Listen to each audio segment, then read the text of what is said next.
Welcome to എജുലൂം podcast. Jomy, implementation ERP-യിൽ ഏറ്റവും കൂടുതൽ ഒരു പെയിൻ പോയിന്റ് എന്ന് പറയണമെങ്കിൽ സ്റ്റാർട്ടിങ്ങിൽ ആ ഒരു ഇംപ്ലിമെൻറ്റേഷൻ ഏരിയയിലാണ് എപ്പോഴും ഒരു പ്രോബ്ലം എപ്പോഴും ഫേസ് ചെയ്യുന്നത്. പലപ്പോഴും പറയുന്ന ടൈമിൽ കംപ്ലീറ്റ് ആവുന്നില്ല, അങ്ങനത്തെ കുറേ പ്രശ്നങ്ങൾ. അപ്പോൾ പലപ്പോഴും കമ്പനീസ് ആ ഒരു ഇംപ്ലിമെൻറ്റേഷൻ ഡിലേ ഒക്കെ ആലോചിച്ചിട്ടും അതിൻ്റെ ഒരു പെയിനൊക്കെ കണ്ടുകൊണ്ട് പലപ്പോഴും ERP-യിലോട്ടൊന്നും കടക്കാറില്ല.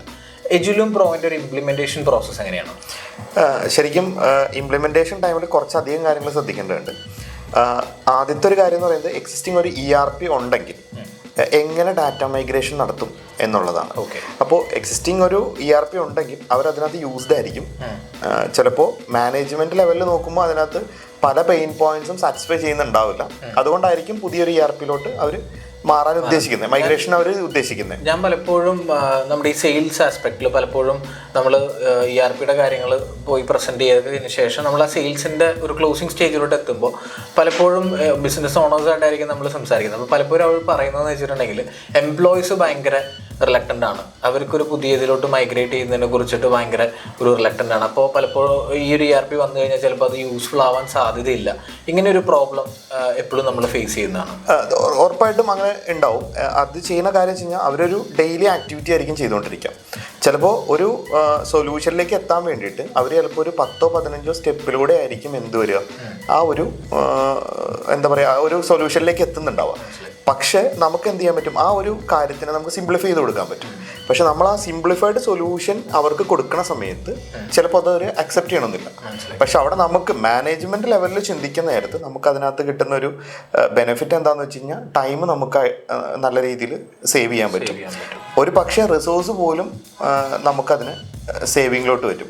ആ എക്സിസ്റ്റിംഗ് റിസോഴ്സ് വേറെ പല കാര്യങ്ങളിലേക്കും നമുക്ക് എന്ത് ചെയ്യാൻ പറ്റും, യൂസ് ചെയ്യാൻ പറ്റുന്ന രീതിയിൽ പ്രൊഡക്ടിവിറ്റി കുറച്ചുകൂടി ബെറ്റർ ആയിരിക്കും. യെസ്, പ്രൊഡക്ടിവിറ്റി കുറച്ചുകൂടി ബെറ്റർ ആയിട്ട് ചെയ്യാൻ പറ്റും. പിന്നെ അതുപോലെ ഒരു ചോദ്യം എന്ന് പറയുന്നത്, ഇപ്പം നമ്മളൊരു മൈഗ്രേഷൻ്റെ ഒരു പോയിന്റ് പറഞ്ഞല്ലോ.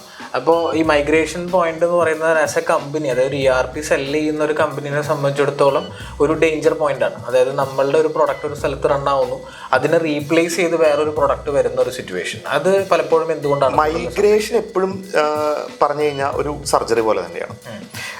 സർജറിയിൽ എപ്പോഴും ഒരു ബ്ലീഡിങ് ഉണ്ടാകും. നമ്മളൊരു പുതിയ ERP ഇംപ്ലിമെൻറ്റ് ചെയ്യുമ്പോൾ അല്ലെങ്കിൽ എജുലൂം പ്രോയിലേക്ക് എത്തണ സമയത്ത് ആ ബ്ലീഡിങ് ലെവൽ എങ്ങനെ കുറയ്ക്കാം എന്നുള്ളത്, അത് നമുക്ക് മാനേജ്മെൻറ്റ് ലെവലിലുള്ള ഡിസ്കഷൻസും എംപ്ലോയി തമ്മിലുള്ള ഡിസ്കഷൻസും വെച്ചിട്ട് എങ്ങനെ നമുക്ക് ആ പെയിൻ പോയിൻറ്റ്സ്, നമുക്ക് എക്സിസ്റ്റിംഗ് ERP ചിലപ്പോൾ എല്ലാ പെയിൻ പോയിൻറ്റ്സും സാറ്റിസ്ഫൈ ചെയ്യുന്നുണ്ടാവില്ല, നമുക്ക് ടൈം കൂടുതലായിട്ട് എടുക്കുന്നുണ്ടാവും. പക്ഷെ നമുക്ക് എന്ത് ചെയ്യാൻ പറ്റും, ഇംപ്ലിമെൻറ്റേഷനിലൂടെ നമുക്കത് സോൾവ് ചെയ്തെടുക്കാൻ പറ്റും. പുതിയ ERP വരുന്നതോടെ നമുക്ക് സോൾവ് ചെയ്തെടുക്കാൻ പറ്റും. ഞാൻ ചോദിക്കുന്നത് അങ്ങനെയല്ല, ഞാൻ ചോദിച്ചത് ഈ എക്സിസ്റ്റിംഗ് ERP എന്ന് പറയുന്ന ഒരു സംഭവം ഉണ്ടല്ലോ, അതൊരു പ്രൊഡക്റ്റാണ്. അപ്പോൾ ഈ പ്രൊഡക്റ്റ് റീപ്ലേസ് ചെയ്യേണ്ട ഒരു സിറ്റുവേഷൻ സംഭവിക്കുമ്പോൾ ഇപ്പം നമ്മൾ അതിൻ്റെ ഒരു പെയിൻ പോയിന്റ് അവരുടെ ഇൻറ്റേർണൽ മാനേജ്മെൻറ്റ് ലെവലിൽ നമ്മൾ പറയുന്നു. ഈ ERP എന്ന് പറയുന്ന പ്രൊഡക്റ്റ് റീപ്ലേസ് ചെയ്ത് ആക്ച്വലി അതൊരു കോമ്പറ്റീഷൻ ആണ്. ആ ഒരു ERP പ്രൊഡക്റ്റ് ആ ഒരു ഇൻഡസ്ട്രിയിൽ നമ്മൾ കണക്കാക്കുമ്പോൾ നമ്മുടെ ഒരു കോമ്പറ്റീറ്റർ ആയിരിക്കും നമ്മളെ റീപ്ലേസ് ചെയ്യുന്നത്. അതെന്തുകൊണ്ടായിരിക്കും കൂടുതലും സാധ്യതകൾ? ഒരു ERP റീപ്ലേസ് ചെയ്യാനായിട്ട് പല കാരണങ്ങളുണ്ടാവും. ഇൻഡസ്ട്രിയിൽ വരുന്ന ചേഞ്ചുകൾ എക്സിസ്റ്റിംഗ് ERPക്ക് സാറ്റിസ്ഫൈ ചെയ്യാൻ പറ്റില്ലെങ്കിൽ ഓഫ് കോഴ്സ് അത് റീപ്ലേസ് ആണ്. പിന്നെ വരുന്നത് കമ്പനി പ്രോപ്പറായിട്ട് സർവീസ് കൊടുത്തില്ലെങ്കിലും റീപ്ലേസ് ആണ്. ഇതെല്ലാം ഒരു റീസണാണ്. ഇനി പിന്നെ വരുന്നത് പുതിയ ട്രെൻഡ്സ് വരും.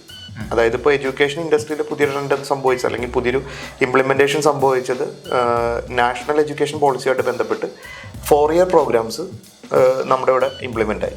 അപ്പോൾ ആ ഒരു ചേഞ്ച് എക്സിസ്റ്റിംഗ് ERPക്ക് ഉൾക്കൊള്ളാൻ പറ്റാത്തതാണെങ്കിൽ അപ്പോഴും എന്ത് പറ്റും, റീപ്ലേസ് ആവാനുള്ള ഒരു സാധ്യത കൂടുതലാണ്. ഇപ്പോൾ ഈ കമ്പനീസ് പ്രൊവൈഡ് ചെയ്യുന്ന പ്ലാറ്റ്ഫോംസ്, ഇപ്പോൾ സർവീസിൻ്റെ കാര്യം പറഞ്ഞു, അതുപോലെ തന്നെ ERP പ്രൊവൈഡ് ചെയ്യുന്ന കമ്പനി നമ്മൾ കഴിഞ്ഞ സ്റ്റേജിൽ പറഞ്ഞിട്ടുണ്ടായിരുന്നു. അതായത് ഈ ERP പ്രൊവൈഡർ ആയിട്ടുള്ള കമ്പനി ഫ്യൂച്ചറിസ്റ്റിക് ആയിരിക്കണം, അപ്പോഴേ അവരുടെ പ്രൊഡക്റ്റ് ഫ്യൂച്ചർ ആവുള്ളൂ. എല്ലാ പ്രൊഡക്ട്സിലും അങ്ങനെ തന്നെയാണ്. എന്താ പറയുക, ഫ്യൂച്ചറിസ്റ്റിക് ആയിട്ടാണെന്നുണ്ടെങ്കിലാണ് അവരോടൊപ്പമുള്ള അവരുടെ ക്ലയൻസും അതിനനുസരിച്ച് ഗ്രോ ആവും, അല്ലെങ്കിൽ അവരുടെ ഗ്രോത്തിനെയും കൂടി നമുക്ക് കാറ്റർ ചെയ്യാൻ പറ്റുള്ളൂ എന്ന് പറയുന്നു. അപ്പോൾ ആ ഒരു സിറ്റുവേഷനാണ് മെയിനായിട്ട് ഈ ഒരു റീപ്ലേസ്മെൻറ്റ്. ശരിക്കും പറഞ്ഞു കഴിഞ്ഞാൽ നമ്മളൊരു ERP കൊടുക്കുന്നതോടുകൂടി നമ്മൾ ആദ്യത്തെ ഡിസ്കഷനിൽ പറഞ്ഞ പോലെ ERP എടുക്കുന്ന ഒരാൾക്ക് അതൊരു ബേർഡൻ ആവരുത്. ശരിക്കും പറഞ്ഞാൽ അതൊരു ഇൻവെസ്റ്റ്മെൻറ്റ് തന്നെയായിട്ട് നിൽക്കണം. കുറച്ചധികം ഫാക്ടർ അതിനകത്ത് വരും. ഒന്ന്, നമ്മുടെ ഡൊമൈൻ നോളജ് കാര്യങ്ങളെല്ലാം അതിനകത്ത് യൂസ് ചെയ്യേണ്ടി വരും. അത് നമ്മൾ നമ്മുടെ കയ്യിൽ മാത്രം ഡൊമൈൻ നോളജ് ഇരുന്നിട്ട് കാര്യമില്ല. എങ്ങനെ അത് ക്ലയൻറ്റിന് അത് യൂസ്ഫുൾ ആവാൻ പറ്റും, അല്ലെങ്കിൽ പുതിയ ഐഡിയാസ് എങ്ങനെ ഇംപ്ലിമെൻറ്റ് ചെയ്യാൻ പറ്റും, അല്ലെങ്കിൽ അവരുടെ ഇൻഡസ്ട്രിയിൽ അവരെങ്ങനെ ബെസ്റ്റ് ആവാൻ പറ്റുമെന്നുള്ള സൊല്യൂഷൻസ് നമ്മൾ കൊടുക്കുമ്പോഴാണ് നമുക്ക് അത് ബെസ്റ്റ് സൊല്യൂഷനായിട്ട് നിൽക്കാൻ പറ്റുന്നത്. ജോമി, ഇത്രയും ഒരു വർഷത്തെ എക്സ്പീരിയൻസ് ഈ ഒരു ERP ഏരിയയിലുണ്ട്. ഓൺ പ്രൊഡക്റ്റാണ് എജുലൂം പ്രോ എന്ന് പറയുന്നത്. ഇന്ന് ഇൻഡസ്ട്രിയിലെ ഏറ്റവും നമ്പർ 1 പ്രൊഡക്റ്റ് എന്ന് പറഞ്ഞാൽ എജുലൂം പ്രോ ആണ്. എഡ്യൂക്കേഷൻ സെക്ടറിൽ ഇൻസ്റ്റിറ്റ്യൂഷൻസിലും കോളേജസിലും റൺ ആവുന്നത്. സോ ആ ഒരു ഇൻസൈറ്റിൻ്റെ പുറത്ത് ഞാൻ ചോദിക്കുകയാണ്, ഒരു ERP, അതായത് ഇപ്പോൾ എഡ്യൂക്കേഷൻ ഇൻഡസ്ട്രി എന്നല്ല, പൊതുവെ ഏത് ഇൻഡസ്ട്രിയിലാണെങ്കിലും ഒരു ERP എടുക്കാൻ താല്പര്യമുള്ള ഒരു ഓൺട്രപ്രണർ, കാരണം ബിസിനസ് ഓണേഴ്സ് ആയിരിക്കും മിക്കവാറും, പ്രത്യേകിച്ചൊരു മിഡിൽ ക്ലാസ് അല്ലെങ്കിൽ ഒരു എന്താ പറയുക ഒരു മീഡിയം ലെവൽ കമ്പനീസിലൊക്കെ ഡിസിഷൻസിൽ എൻഡ് ഓഫ് ദി ഡേ വരുന്നത് ഓൺട്രപ്രണേഴ്സ് ആയിരിക്കും. അങ്ങനെ ഡിസിഷൻ എടുക്കാനിരിക്കുന്ന ഒരു ഓൺട്രപ്രണർക്ക് ഒരു ERP പർച്ചേസ് ചെയ്യാനായിട്ട് പ്ലാൻ ചെയ്യുമ്പോൾ അവരെന്തെല്ലാം കാര്യങ്ങളാണ് ഒരു ബേസിക് ആയിട്ട് ശ്രദ്ധിക്കേണ്ടത്? അവർക്ക് എന്താണ് ഒരു അഡ്വൈസ് കൊടുക്കാനായിട്ടുള്ളത്? ഒരു സജഷനായിട്ട് പറഞ്ഞു കഴിഞ്ഞാൽ, നമുക്ക് ഒരു ERP പർച്ചേസിന് മുമ്പായിട്ട് നമുക്ക് പ്രോപ്പറായിട്ട് നമ്മൾ എന്തിനു വേണ്ടിയാണ് ആ ERP പർച്ചേസ് ചെയ്യുന്നത് എന്നുള്ളൊരു ക്ലാരിറ്റി നല്ലപോലെ നമുക്കുണ്ടായിരിക്കും. അത് നീഡ് ക്ലിയർ ആയിട്ട് അവർ ഐഡന്റിഫൈ ചെയ്യും. ഉറപ്പായിട്ടും അത് ആണ് ആദ്യത്തെ കാര്യം. രണ്ടാമത്, നമ്മുടെ പ്രോസസ്സും ERP വരുന്നതോടുകൂടി അത് ഇംപ്ലിമെൻ്റ് ചെയ്യാനുള്ളൊരു സ്പേസ് നമുക്ക് ഉണ്ടെന്ന് നമ്മൾ ഉറപ്പുവരുത്തണം. അതായത് നമ്മുടെ പ്രോസസ്സിനെ ബ്രേക്ക് ചെയ്യുന്നൊരു ERP ആകരുത് വരേണ്ടത്. നമ്മുടെ പ്രോസസ്സ് പക്കയായിട്ട് പോയാൽ വേണം ERP അതിലൂടെ ഇംപ്ലിമെൻ്റ് ആകാൻ വേണം. അതുപോലെ നമ്മുടെ പ്രോസസ്സ് ഇപ്പോൾ ഉള്ളതിനേക്കാളും നല്ല രീതിയിൽ ബെറ്റർ ആകാൻ വേണം. ഓഫ് കോഴ്സ് ഇത് ഒരു ഓട്ടോമേറ്റഡ് പ്രോഡക്റ്റും കൂടി ആയിരിക്കണം.